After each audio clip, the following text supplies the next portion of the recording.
Ahmet Ağırakça benim ismim. Mardinliyim. Şimdi özellikle hep söylediğimiz önemli bir söz vardır. Bütün kitaplar tek bir kitabın anlaşılması için yazılmıştır. Tek kitap Kur'an-ı Kerim'dir ve Kur'an-ı Kerim'in çerçevesinde bütün ilim alanlarında kitaplar yazılmıştır. Yani sadece İslami ilimlerde, İslam hukuku, hadis, tefsir, fıkıh, kelam alanının yanı sıra bunun yanında İslam medeniyetini oluşturan tıp tarihi, eczacılık tarihi, mimarlık tarihi, bunun yanında diğer bütün kültürel alanlarda yapılan çalışmalar vardır ki asıl bilgi kaynağı bunlardır. Ve özellikle de bizim şu anda gençlere yapacağımız en önemli tavsiye bu küçük aletleri ellerinden biraz bırakıp da daha çok kitaba yönelmeleridir. Kitap okumalarıdır. Kitap bir hayattır. Kitap olmadan insanın hayatı düzelmez.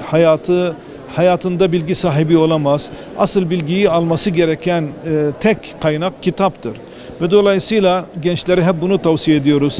Özellikle de kendi kimliklerini oluşturacak, onların kimliğini, şahsiyetini, kültürünü, medeniyetini tanımaları ve ayakta durabilmeleri için, o kimliğe sahip olabilmeleri için hangi özelliklere sahip olmaları lazım, hangi kavramları bilmeleri lazım, bu alanda kitaplar okuyup kendi kimliklerini oluşturmaları lazımdır. Bizim bir kimliğimiz vardır. Müslüman olarak, bu ümmetin fertleri olarak gayet tabii ki edinmemiz gereken ilkeler var. Bu ilkeler de kitap okumakla olur. Biz hayatımız boyunca hep bunu gördük. Öğretmenlerimiz bana hep bunu tavsiye etti. Aman ne olur kitap okuyun diye. Ve bize kitap okumayı sevdirdiler. Aynı şekilde biz de gençlere bunu tavsiye ediyoruz. Kitap okumadan hayat düzelmez diyoruz. Zaten mesele oradan. Asıl Cenab-ı Allah bu vahyi indirirken son vahiy olarak İkra ile başlamasının büyük hikmeti vardır.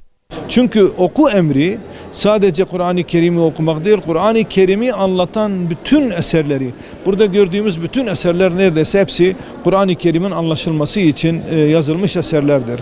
Dolayısıyla okumak bizim Rabbimizin ilk emridir. Kur'an-ı Kerim'indeki ilk emirdir ve bu emri yerine getirmemiz lazımdır.